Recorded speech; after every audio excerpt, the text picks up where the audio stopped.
a ela que sem ela não pode ser. Tempos de glória, anos dourados, atravessaram o fim da década de 50 e romperam os 60. O otimismo de uma era de ouro atropelava a razão e a matemática, projetando os 50 anos em 5. Os acordes de uma nova bossa ganhavam o mundo e embalavam conquistas jamais imaginadas, deixando complexos para trás. Ventos do Caribe sopravam pelo continente.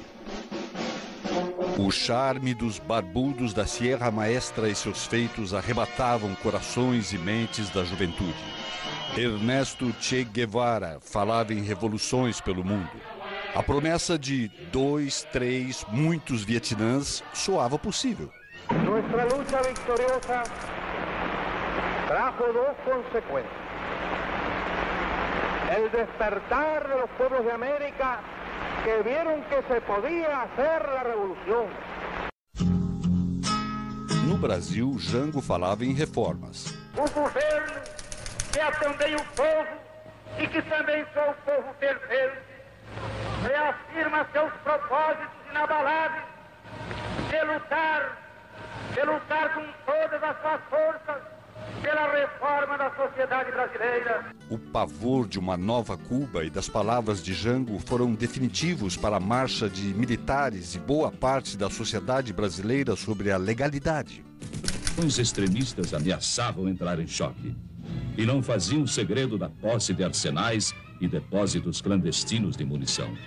Era o caos irremediável que chegava a passos largos. E sobre o caos brotavam já o suborno e a corrupção. Estava se armando o cenário para o capítulo final do drama.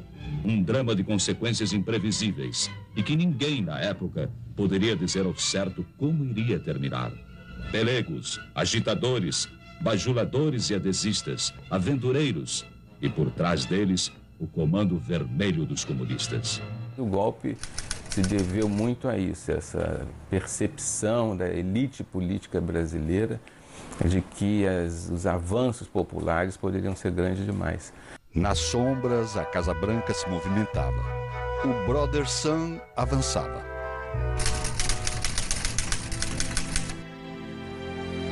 I think we ought to take every step that we can, be prepared to do everything that we need to do. We just can't take this one, and I'd get right on top of it and stick my neck out a little.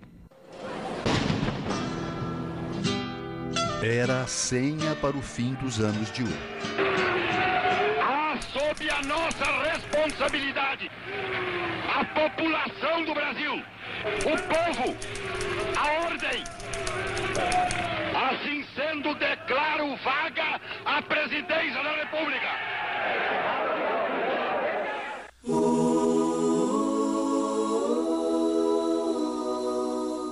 Iniciava-se uma longa noite de trevas, uma monótona sucessão de regimes militares, os anos de chumbo. Os primeiros anos do Castelo foram bem, as pessoas falam mais brandos, mas já havia tortura em 64, mas o que a gente tem como imaginário da ditadura, a repressão, a violência, a tortura, isso começa mesmo a partir de 69, quando a linha dura chega ao poder com o AI-5, em dezembro de 68.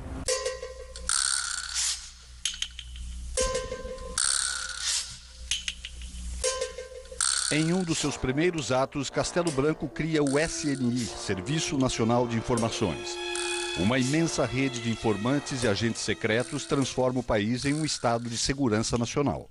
Escolas, universidades, empresas privadas ou estatais, autarquias, sindicatos, nada mais escapava ao controle do regime militar. Logo, os novos donatários do poder entendem que a paixão maior do brasileiro deve estar sob o estrito controle do Estado. O futebol entrava em novos tempos, com atenção especial dos órgãos de informação e repressão.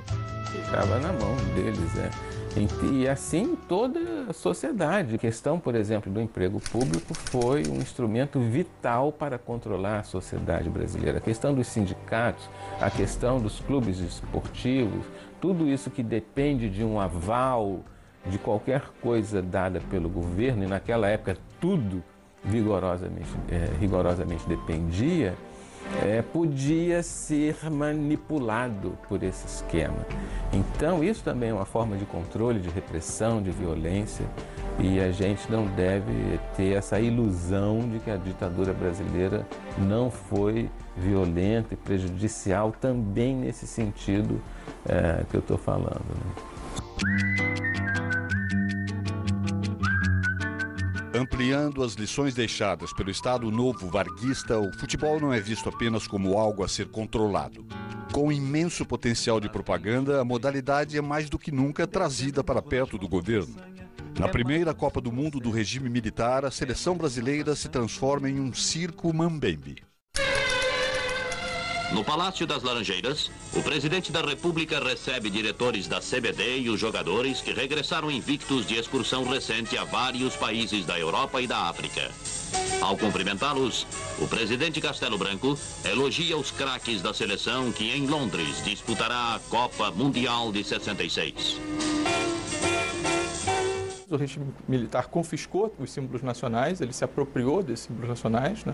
Transferiu a bandeira como um símbolo do regime, não um símbolo da nacionalidade, o hino nacional como um hino do regime, o patriotismo como uma expressão de ligação direta com o regime, né? O Brasil ame-o ou deixe-o, etc. Mas tinha um problema aí que era uma questão, isso não era apenas manter uma certa imagem, né? Era preciso a cada 4 anos você colocar isso à prova. Então a seleção bicampeã, que todos acreditavam que era uma geração, né, que estava em decadência já em 66, para a Copa de 66, né, ela gerou uma estratégia extremamente arriscada por parte do regime, porque de um lado você tinha a preocupação em preparar uma equipe, que foi o diferencial em 58 principalmente, em preparar uma equipe para disputar. E segundo, de fazer dessa equipe e fazer da seleção brasileira um instrumento de propaganda. E esse instrumento de propaganda não é para correr internacionalmente, é propaganda interna do regime. Então, na preparação de 66, você teve um modelo bastante sui generis e que é amplamente criticado, em que você convocou quatro selecionados, né? Você teve 4 times, verde, amarelo, azul e branco.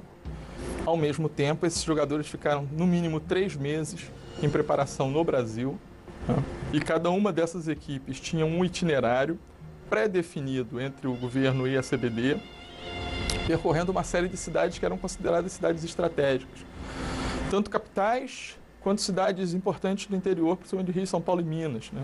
O fiasco brasileiro na Copa de 66 foi a óbvia consequência de uma preparação caótica. Costa e Silva toma posse em 67. A repressão recrudesce. Aumentam os protestos e manifestações. Em 13 de dezembro de 1968, o ato institucional número 5, AI-5, marca o início dos piores tempos da ditadura. Os anos em que os escrúpulos da consciência foram mandados às favas. Sei que a Vossa Excelência repugna, como a mim, e creio que a todos os membros deste Conselho, enveredar pelo caminho da ditadura pura e simples. Mas me parece que claramente é esta que está diante de nós. Eu seria menos cauteloso do que o próprio ministro das Relações Exteriores quando disse que não sabe se o que restou caracterizaria a nossa ordem jurídica como não sendo ditatorial. Eu admitiria que ela é ditatorial. Mas às favas, senhor presidente, neste momento, todos os escrúpulos de consciência. Os anos de chumbo. Nada mais escapa ao controle do Estado de Segurança. Os clubes de futebol passam a submeter ao governo o nome de qualquer postulante a cargo de dirigente. Os documentos não deixam dúvidas. Os clubes estavam sob absoluto controle. Vamos supor que alguém fosse cogitado para ser indicado para um cargo numa escola, num clube de futebol. E então um agente de informação, que você nem sabe que ele existia, ele dizia assim: não, fulano de tal foi visto com um famoso comunista tal, mandava esse informe para um diretor, para um responsável pela tua nomeação. Você acha que seria nomeado? Tem muita gente que perdeu funções, cargos, por conta da espionagem. Tem muita gente que perdeu a possibilidade de estudar. Tem muita gente que perdeu filhos e pais, perdeu um futuro por conta da repressão. Então, a repressão cotidiana infiltrada nas agências de informações que monitorava a vida da sociedade brasileira, ela não gerou tantas mortes como no caso da Argentina, como no caso de outras ditaduras. Mas ela se miscuiu na sociedade brasileira e gerou prejuízos que as pessoas nem sabem que sofreram. Além dos clubes, nas principais federações de futebol, o controle era de amigos do regime. O presidente da Federação do Rio consta como informante em inquéritos dos órgãos de segurança. Em Minas, o presidente da Federação, coronel da polícia, apesar de investigado e acompanhado pelo SNI em diversos casos de corrupção, permanece no poder durante toda a ditadura, passando o poder depois ao filho. Em São Paulo e Rio Grande do Sul também estão homens de confiança dos militares. Vem, vamos embora, que esperar não é saber. Quem sabe faz a hora, não espera acontecer. Vem, vamos embora, que esperar não é saber. Quem sabe faz a hora, não espera acontecer. Personagens do futebol passam a merecer atenta vigilância e relatórios periódicos sobre suas ações. Poucas pessoas na história republicana foram tão vigiados como João Saldanha. O cargo de treinador da seleção brasileira ampliava sua voz. Os militares sabiam que Saldanha aproveitava suas viagens ao exterior para levar documentos que denunciavam a tortura no Brasil e ajuda para exilados. E meu pai chegou e falou: Joãozinho, vem aqui, vamos ali, vem aqui com o papai, não sei o quê. E as pessoas ficaram nesse apartamento e eu atravessei a rua com o papai.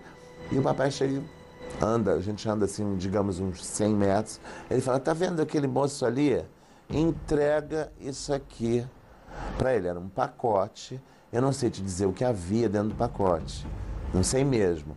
Eu sei que eu olhava para o papai para trás e olhava para o moço, eu estava ficando mais perto do moço, e o papai ali quieto, esperando a ação se consumar. Eu sei que eu cheguei próximo desse senhor, era um negro, que não tinha 2 dedos na mão, e entreguei aquele pacote. Ele, em português, me disse muito obrigado, foi muito gentil, foi para um caminho e eu voltei, e não se falou mais nesse assunto. Ele nunca me disse o que havia dentro, se era dinheiro ou se era documento, o que era. Indomável, o João sem medo não poderia ter a voz ainda mais forte com um título mundial. A comissão técnica de 70, né, a gente nunca pode esquecer que tem uma intervenção direta, que é o caso do João Saldanha, né, que é uma demonstração de força do regime. Né. É polêmico, o João Saldanha estava desgastado com setores da opinião pública, etc. Mas é uma pressão constante, isso você percebe, claro, uma pressão constante do regime sobre a CBD, no caso do João Saldanha, até que a CBD efetivamente cede porque ele está desgastado.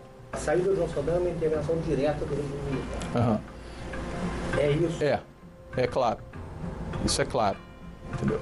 Porque ele já é um nome que é colocado sob suspeição, né, muito antes da sua demissão. Um incômodo que causava uma figura, não é só o vínculo dele com o partidão, não é essa a discussão apenas. É a independência do João Saldanha. Né? O João Saldanha, de alguma forma, ele tinha autonomia para ocupar certos espaços, né? Rádio, e falar certas coisas que eram extremamente incômodas. E sempre havia uma dúvida sobre até que ponto vai o João Saldanha. Ou seja, o João Saldanha é uma figura, enquanto ele teve apoio popular, era muito complicado mexer. Conforme isso vai desgastando e vão se criando episódios na imprensa que vão colaborando para esse desgaste, né, que viabiliza esse projeto, que é um projeto não só de anular esse personagem, que é um personagem sobre o qual eles efetivamente sabem que não tem controle, né, como também de uma demonstração de força sobre a CBD. Claro que isso passou a ser uma mágoa. E dentro desse jogo que eu falei de relações extremamente delicadas, né, entre o presidente da CBD, né, e o governo militar, Havilland sabia, né, daquele movimento que é descrito muito bem pelo Golbery, né, das sístoles e diástoles do regime, ele sabia em que momentos ele podia resistir e dizer isso aqui é uma instituição privada, em que momentos ele tinha que ceder. Então ali foi o momento em que ele efetivamente teve que ceder. A entrada de Zagallo ocorre muito mais por um golpe de sorte do que por convicção do comando da seleção. O técnico não seria o Zagallo. O técnico seria o Otto Glória. Eu fui ao América e eu não encontrei o Otto Glória. A pedido do doutor Passo. Não consegui. E por um acaso, e essa é a história, o Zagallo treinava o Botafogo. Aonde? Na Escola de Educação Física do Exército. E lá que nós nos reunimos. E aí surgiu, em um bom momento, o nome do Zagallo. As mudanças não ficam apenas na troca de treinador. A comissão técnica da seleção, que já tinha militares entre seus membros, ganha mais reforços da caserna. Aos militares da área técnica juntam-se agentes ligados à repressão e à inteligência. É uma característica do regime militar, em que se está construindo uma esfera de uma certa tecnocracia, né, e uma esfera da segurança nacional. Né? A ordem e o progresso são substituídos, né, por tecnocracia, que representa progresso, né, desenvolvimento econômico, mas com a gestão tecnocrática, e a ordem é segurança nacional, doutrina de segurança nacional. Então, na seleção brasileira convivem esses dois polos. Ou seja, um planejamento meticuloso, mas que não pode abrir mão de mecanismos de fiscalização, controle e repressão. Então, eu acho que está presente ali essa bipolaridade que vai ser característica do regime militar. Dentro da comissão técnica de 70, você tem esses dois polos muito bem caracterizados.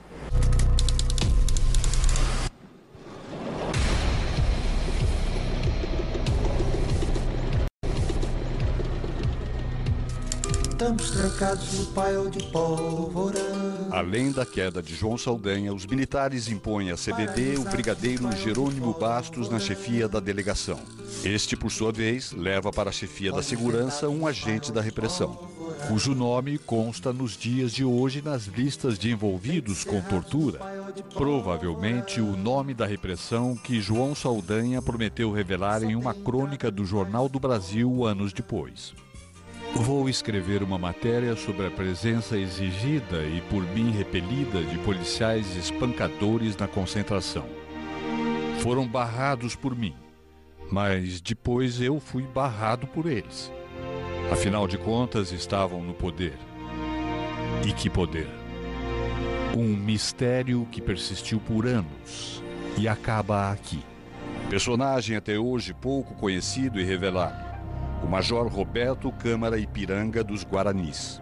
Os governos militares, especialmente a partir do Costa Silva, eles tinham como estratégia de combate à repressão a infiltração. Isso era uma grande estratégia que aconteceu, sobretudo a partir de 69. Eles inclusive dizem e diziam que essa foi a razão da vitória sobre a subversão, a chamada subversão, a técnica da infiltração. E a sociedade brasileira, ela foi muito monitorada em todos os seus setores por esses agentes da repressão. A escolha do Major Guaranis para a função não havia sido por acaso. 2 anos antes, o então capitão se mostrara de absoluta confiança para a linha mais dura da repressão. No episódio conhecido como o Caso Paraçar, em que o brigadeiro João Paulo Burnier planeja uma série de assassinatos e atentados, entre eles a explosão do gasômetro do Rio de Janeiro na hora do rush, causando cerca de 100 mil mortes, para jogar a culpa na resistência ao regime, Guaranis era um homem-chave do plano. O capitão Sérgio Miranda de Carvalho, Sérgio Macaco, que ficou para a história como o homem que disse não, impediu a tragédia, contrariando a ordem superior. Depois disso, foi reformado pelo Ato Institucional 5. Naquele momento, quando houve, isso eu fui descobrir depois, quando houve a ordem do atentado do gasômetro, um resolveu cumprir a ordem, outro resolveu não cumprir a ordem. E a divisão aconteceu naquele momento e aí nunca mais essas duas pessoas se falaram. Então um foi punido e o outro continuou na ativa, seguindo carreira lá na aeronáutica. Eduardo Guaranis, sobrinho do Major Guaranis, revela os bastidores da escolha do tio como homem de confiança do regime na seleção de 70. Ele foi posto naquela posição para controlar qualquer tipo de desvio, que já tinha um trauma que vinha de João Saldanha. Exatamente isso, foi para controlar e ser o mensageiro daquela ditadura naquele momento da história do Brasil. A imagem, né, ou então a figura, era para proteger a seleção de fora para dentro, mas não, sem dúvida a proteção era de dentro para fora. Com certeza era a função dele. Esse Ipiranga dos Guaranis era uma coisa muito maluca, porque ele era muito forte, poderoso e habituado a treinamento, né, para multidão e tal. Quando o ônibus da seleção ia chegando ao estádio ou chegando à concentração, ele saía e ia à frente do ônibus, sozinho. Tinha uns guardas ali, mexicanos e tal, mas ele ia comandando aquela função como se fosse uma função, uma ação militar mesmo, né? Era um homem próprio, apropriado, perfeito para estar naquela posição naquele momento. Tanto é que hoje em dia, você nem ouve falar dessa pessoa que estava lá como chefe de segurança. Você pode estar certo, eu acompanho isso a vida inteira. Nunca houve nenhuma relevância o nome do Roberto Guaranis como chefe da segurança da Seleção Brasileira de 1970. O país não viu, não entendeu naquele momento, porque também não tinha informação, mas não entendeu que ele estava ali para blindar a seleção, para não deixar sair nada que não fosse bom para a ditadura. Se for comprovado por A mais B que foi feito isso assim, assim, assado, que foi realmente um homem que fazia tais barbaridades até, eu vou julgar errado. Fora do campo, o clima era pesado. A cobertura da Copa de 70 foi difícil.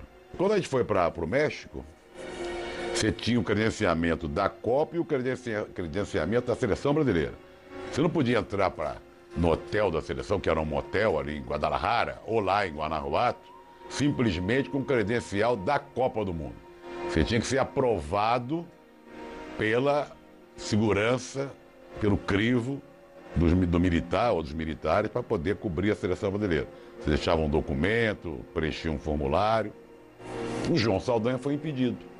O João Saldanha foi à Copa como contratado pela BBC, para escrever artigos na BBC e num jornal também lá em inglês. E ele não deixaram entrar. Isso magoou muito o Saldanha. E a gente notava o Saldanha muito triste, muito abatido com isso, né? Os documentos mostram que o radialista Geraldo Bretas teve sua atuação proibida no México por delação direta de Jerônimo Bastos, chefe da delegação, em comunicação ao gabinete da Presidência da República. Em campo, a seleção brasileira era a antítese daqueles tempos obscuros. Jogando um futebol de sonhos, arrebatava o mundo com sua arte e anestesiava os 90 milhões em ação de então. Uma conquista sob medida. Tudo o que o mais brutal governo de todos os tempos do Brasil precisava. Buscando a paz dos quatro cantos, aquele gesto de erguer a taça ao povo. Não tem coisa melhor para um governo do que uma grande vitória esportiva, né? Realmente são eventos assim simbólicos, icônicos, carregados de paixão nacional. A população se entusiasma, né? Para o regime militar, isso foi um mecanismo de legitimação, sem dúvida nenhuma, né? A propaganda brasileira deslanchou mesmo no governo do Médici, com a figura brilhante, até um militar brilhante, chamado Otávio Costa, um intelectual, além de ser um coronel na época. Ele desenvolveu uma propaganda muito interessante, muito criativa, né? Um fato que contribuiu para o sucesso foi a televisão. Foi o primeiro campeonato do mundo que o Brasil assistiu pela televisão. Ainda em preto e branco, mas assistiu pela televisão. Então, essa aparição da televisão deu uma repercussão inimaginável, espantosa, e multiplicou de muito o sucesso que os jogadores conquistaram em campo. O Brasil foi bem sucedido, o Brasil foi campeão e espontaneamente isso apareceu, o presidente surgiu, uma coisa convergia para a outra. Uma grande mola desse sucesso da Copa do Mundo foi a canção de Miguel Gustavo, Pra Frente Brasil. Pensa-se que foi parte de campanha nossa. Não, não foi iniciativa nossa. Miguel Gustavo nos procurou com a peça pronta, não fomos nós que mandamos para fazer a peça, com a peça pronta que um cliente seu tinha pedido para fundo musical de suas propagandas comercial, mostrou a peça e pediu ajuda na divulgação. E realmente a nossa participação com a música de Miguel Gustavo foi ajudar a divulgação dessa música. 90 milhões em ação, pra frente Brasil, do meu coração. Todos juntos vamos, pra frente Brasil, salve a seleção. De repente é aquela corrente pra frente, parece que todo o Brasil pela mão. Em 69, portanto um ano antes da Copa, já estava ensaiando uma grande campanha nesse sentido, que fez inclusive com que o sequestro do embaixador americano tivesse sido meio que antecipado para que acontecesse na chamada Semana da Pátria, que seria o início dessas grandes campanhas dos militares. E efetivamente, com o sequestrador americano em poder da guerrilha, as comemorações foram canceladas. Enfim, aquele debut desse carnaval todo de Ame ou Deixo, e teve que ser adiado para um outro momento. Havia nessa época, é preciso levar em consideração, dois grandes comunicadores. Um era o Chacrinha, que também participou muito desse bolo, e o outro era o Flávio Cavalcante. Os dois, sem nenhuma interferência nossa, eles com a sua sensibilidade de comunicadores, ajudaram muito nesse processo. Apesar do êxito na propaganda do regime militar, reconhecido até pelos opositores, o responsável lamenta até hoje um slogan que marcou época. Tudo que aparecia pelo Brasil afora, as iniciativas de toda hora, em dísticos, em plásticos, em slogans, em spots, tudo era creditado ou debitado à nossa assessoria. Entre esses debitados apareceu o Brasil Ame ou Deixo. O Brasil Ame ou Deixo provavelmente teria aparecido na área de repressão.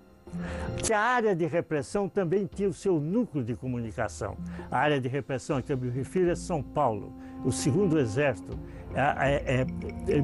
tudo que acontecia por aí. Essa área tinha uma seção de guerra psicológica.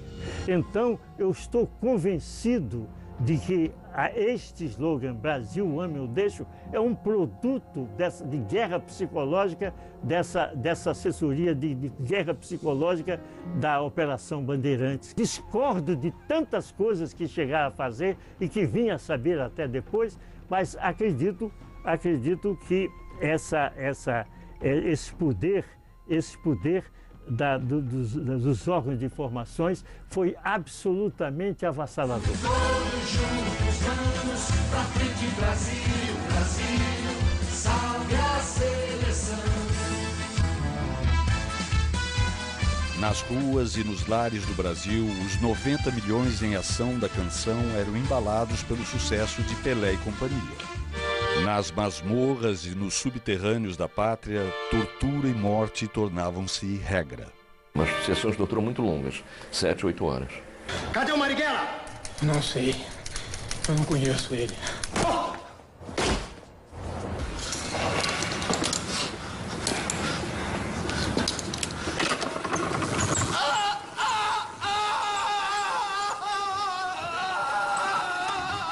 Onde é que tá o Marighella? Como marca os encontros?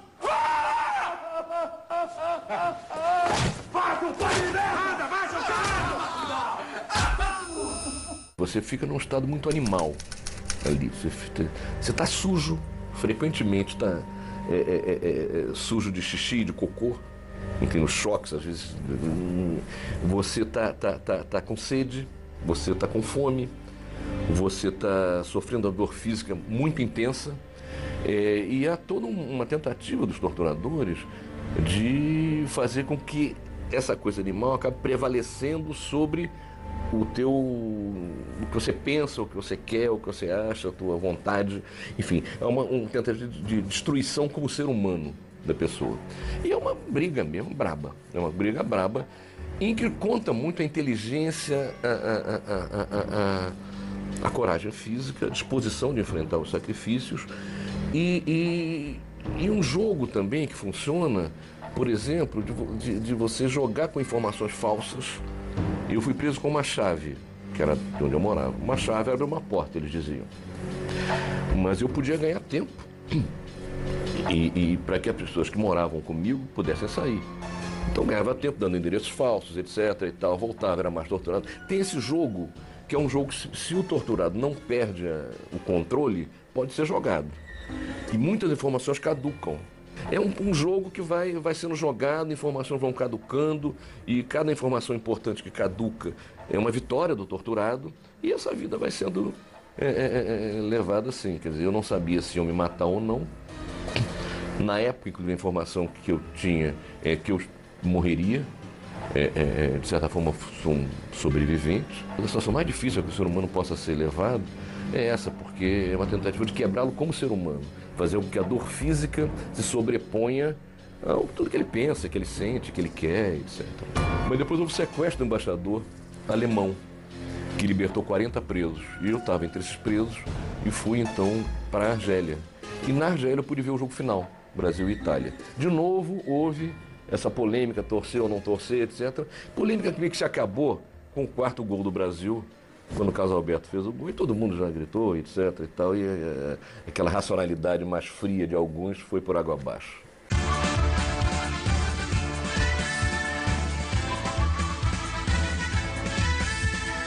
Brasil tricampeão do mundo.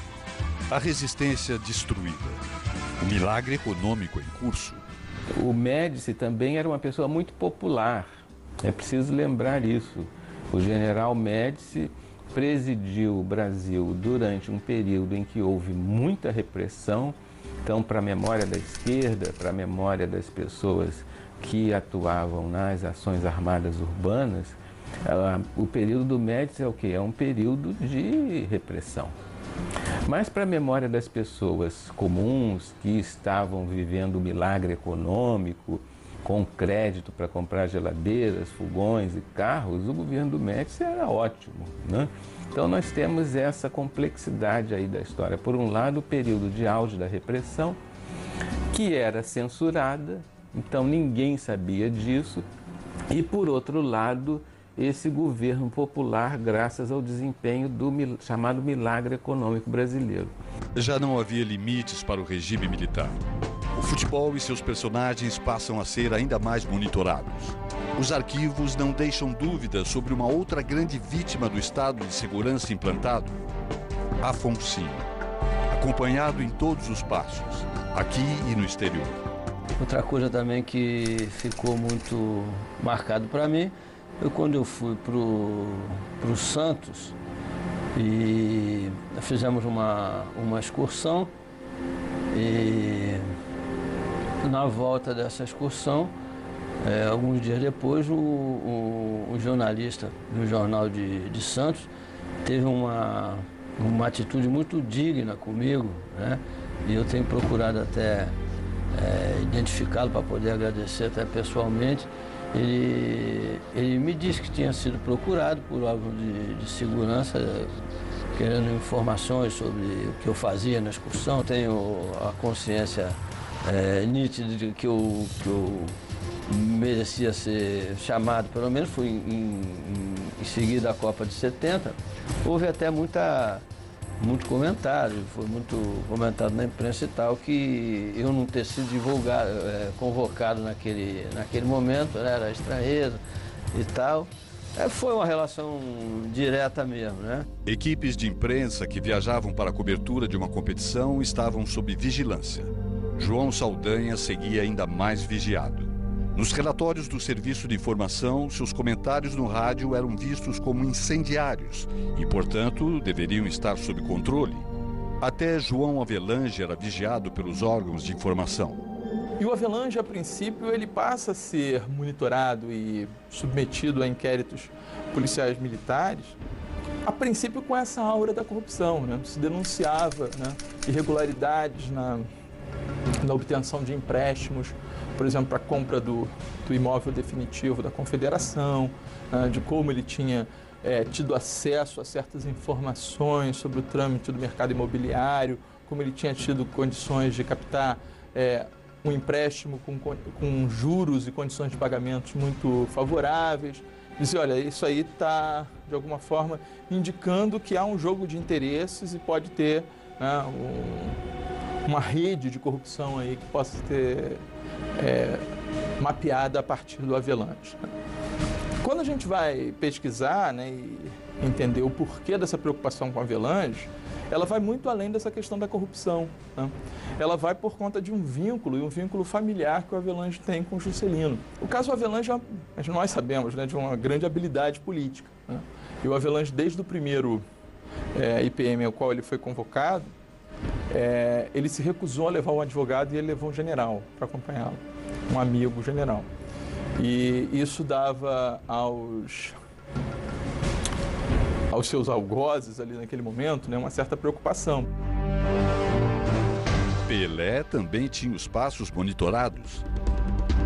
Porém, de acordo com documentos do Serviço de Informações do extinto Departamento Estadual de Ordem e Política Social, o temido DOPS do Estado de São Paulo, qualquer possível desconfiança com o rei do futebol por parte do regime militar ficou para trás no dia 21 de outubro de 1970, pouco depois da conquista do tricampeonato mundial.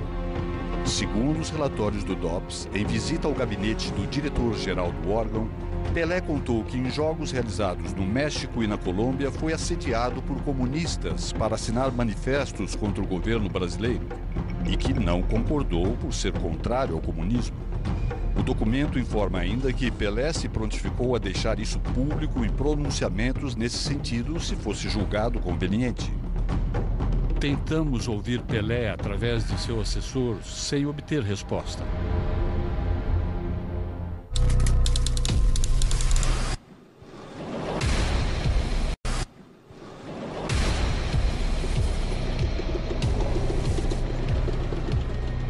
A larga experiência em tortura que o Brasil atingiu nos anos 60 fez com que o país entrasse na nova década com uma triste liderança. Exportador de repressão para os países vizinhos. A criação de um banco de dados comum e a conexão de informações sobre opositores transformam-se em obsessão das ditaduras do continente, auxiliados pelos Estados Unidos e países europeus. É a Operação Condor, a multinacional do terror. Com banco de dados, central de informações, sistema de coordenação e alfabeto criptográfico comum para a troca de mensagens, além de fornecimento de know-how e tecnologia para matar e torturar. O Condor voava alto pela América Latina. Paixão popular do continente, o futebol não ficava imune ao rastro de sangue e sombra de repressão do Condor. Os testemunhos desse tempo deixados nos arquivos dão a dimensão do absoluto controle, vigilância e infiltração. As garras do abutre dos Andes estavam também nos campos, vestiários e estádios. Você vê, às vezes, mas antes dos jogos, né, você tinha faixas que eram levadas pelos times laudatórias ao regime. Né? E era muito interessante porque tinham empresas que já patrocinavam, né? E você tem marcas globais com dizeres favoráveis ao regime. Isso é muito interessante. A experiência de 1970 dos militares distribuídos em postos estratégicos na seleção brasileira se espalha para os clubes. No Vasco e depois no Flamengo, eu tive, não me lembro muito, também no Olaria. Até eram pessoas militares ligadas ao esporte também, né? E Não tinha um... Houve alterações muito concretas, até formais. Os contratos sofreram intervenção. É justamente essa presença nos clubes de futebol de homens ligados à repressão e aos sistemas de inteligência que possibilita a revelação de uma ação da multinacional do terror pela primeira vez. A comprovação e denúncia da Operação Condor. Ela foi uma operação que começa a partir do telefonema. Na época eu chefiava a sucursal da Veja em Porto Alegre, em novembro de 78. De um telefonema anônimo de São Paulo, dizendo que um casal e 2 crianças estavam desaparecidos no endereço tal. Aí, por um acaso, o futebol me ajudou a desvendar essa operação. E eu não esperava encontrar alguém do futebol naquela operação. Quando a gente chega no apartamento, no meio da tarde, uma sexta-feira, 17 de novembro, aparece a Lília, muito assustada, com a porta entreaberta, conversa rapidamente comigo, e eu falando em espanhol com ela, e as pessoas dentro do apartamento, as pessoas da Operação Condor, que era uma operação binacional naquele momento entre Brasil e Uruguai, havia policiais do DOPS, a Polícia Política Gaúcha, e militares do Exército Uruguaio operando clandestinamente dentro do território brasileiro, quer dizer, ofendendo a soberania nacional. No momento em que a gente saía do apartamento, eu perguntei para o Scalco, muito baixinho ainda, porque a gente estava com a imagem da pistola na cara, e a pistola na cara é como aquela propaganda da Valizera, a primeira pistola a gente nunca esquece. Aí caminhando eu perguntei para o Scalco, você reconheceu alguém aí? Eu disse, olha, não sei, mas um deles me pareceu o Didi. E a partir dali, a partir desse fato casual, que é um fotógrafo de esporte, ao meu lado, não um esporte de polícia ou de política, é que foi possível pegarmos o fio da meada decisiva para elucidar a questão do sequestro. Porque a partir dali, nós fomos traçar a história do Didi Pedalada. E aí, de novo, o futebol se mistura e se mescla com a política. O Didi Pedalada, depois de ter uma passagem lá em fim de carreira no México, voltou, jogou um pouco no Guarani de Bagé, que é a sua terra natal, tinha passado antes pelo Cruzeiro, numa passagem mais brilhante, e no final, desempregado, ele conseguiu uma função no DOPS gaúcho, então dirigido com o seu delegado mais importante, que era o Pedro Selig, que faz parte da Santíssima Trindade da repressão brasileira. O Pedro Selig fez no sul do Brasil o que o delegado Sérgio Fleury e o coronel Carlos Alberto Brilhante Ustra fizeram em São Paulo. Ou seja, desbarataram a esquerda armada através de uma repressão muito violenta e muito eficaz, muito eficiente. E o Pedro Selig era a grande estrela do DOPS gaúcho. Aí ele foi apresentado para o Didi começou a trabalhar no DOPS, porque já havia uma relação, uma afinidade do Selig com o esporte. Explico. O Selig era colorado, torcedor fanático, e frequentava os treinos do Internacional. Nos jogos do Inter, ele chegava a ter um lugar cativo nas cabines de imprensa e era muito amigo do grande astro do Internacional, que era o meio-campo Paulo Roberto Falcão. E havia uma ligação familiar profissional do Falcão com o Selig. O Falcão tinha como procurador o delegado Reinaldo Jorge Salomão, que era o preparador físico do Internacional, era o procurador do Falcão nos seus negócios comerciais e, ao mesmo tempo, era filho de um cunhado do Selig e era delegado do DOPS. Então havia toda uma mescla de futebol e de política que explicava por que essas coisas levaram o Didi a ser um sequestrador naquele momento, e um sequestrador muito duro. Foi uma das pessoas que mais torturou e bateu no Universindo no momento em que ele foi preso no apartamento. O Universindo apanhou já ali e ele lembra até hoje do Universindo que quem mais batia nele era um negro forte. E depois, no DOPS, ele foi muito torturado por mãos binacionais. De um lado, o brasileiro Didi Pedalada, que batia com muita força, e de outro lado, o capitão Glauco Janone, que era o capitão do Exército Uruguaio, que era uma figura muito terrível da repressão uruguaia. E essa é o início da história do sequestro do uruguaio, que tem o pé no futebol, e graças ao futebol ele pôde ser elucidado. Desde el primer momento, él está presente desde el momento de la detención. Es más, es él el que me pide los documentos, es él el que me lleva a la jefatura por primera vez, es él el que me lleva a mi casa, es él el que decide que yo vaya con mis hijos.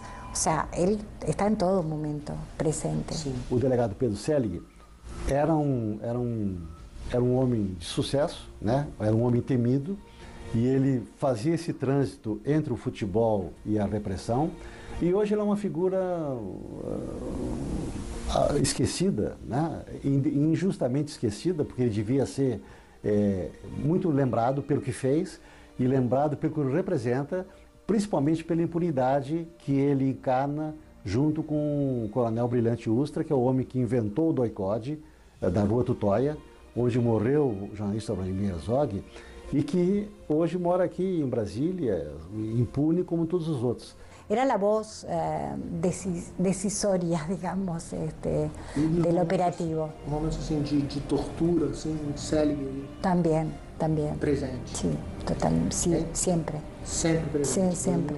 Sim, sim. O sequestro dos uruguaios é a única operação Condor, que é uma multinacional do terror das ditaduras do Cone Sul, que deu errado para eles. No caso, ela virou um fiasco, virou um fracasso, porque no meio da operação surgiram jornalistas que testemunharam a operação em pleno andamento, e isso determinou que ela fosse abortada, porque geralmente a Operação Condor ela começava com o sequestro, a prisão, o desaparecimento, a tortura e a morte dos torturados. Tanto é que não existe ninguém que tenha sobrevivido a Condor. Os únicos sobreviventes que existem até hoje são os uruguaios, a Lília Ciliberti, o Nivecindo Dias, e os dois filhos da Lília, Francesco e o Camilo. A Operação Condor é o retrato assim, mais terrível na década de 70, os anos 70, que foram anos em que todos os países, eram quase 200 milhões de habitantes, padeceram sob regimes militares.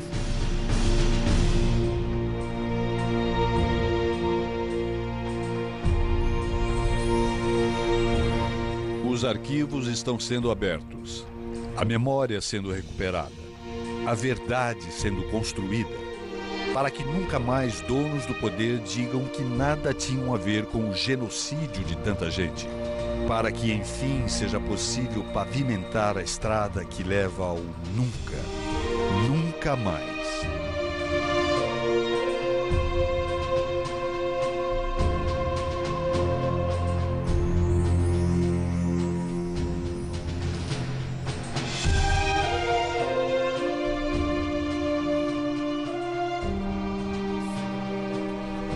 O que é verdade, e é uma prova da honestidade do doutor João Avelange, é que ele estava muito ocupado. Ele estava muito ocupado cobrando subornos, dinheiro mal feito, quando comprava e vendia favores, e partidas, e tudo que agora está sendo revelado pela documentação que a FIFA está por fim revelando ao mundo, da qual se desprende claramente que Avelange e seu genro Teixeira roubaram dinheiro a palas, em quantidades imensas. E isso implica muito trabalho, estavam muito ocupados, não podiam ver as carnificinas militares, não podiam ver a dor de tanta gente condenada a viver uma vida rota, condenada a mentir para sobreviver. Não podiam ver, porque estavam ocupadíssimos. Eram gente de muito trabalho. Apesar de você amanhã há de ser outro dia, ainda pago pra ver o jardim florescer, qual você não queria. Você vai se amargar, vendo o dia raiar, sem lhe pedir licença. E eu vou morrer de rir, que esse dia há de vir antes do que você pensa. Apesar de você, amanhã há de ser outro dia. Você vai ter que ver amanhã renascer e esbanjar poesia. Como vai se explicar vendo o céu clarear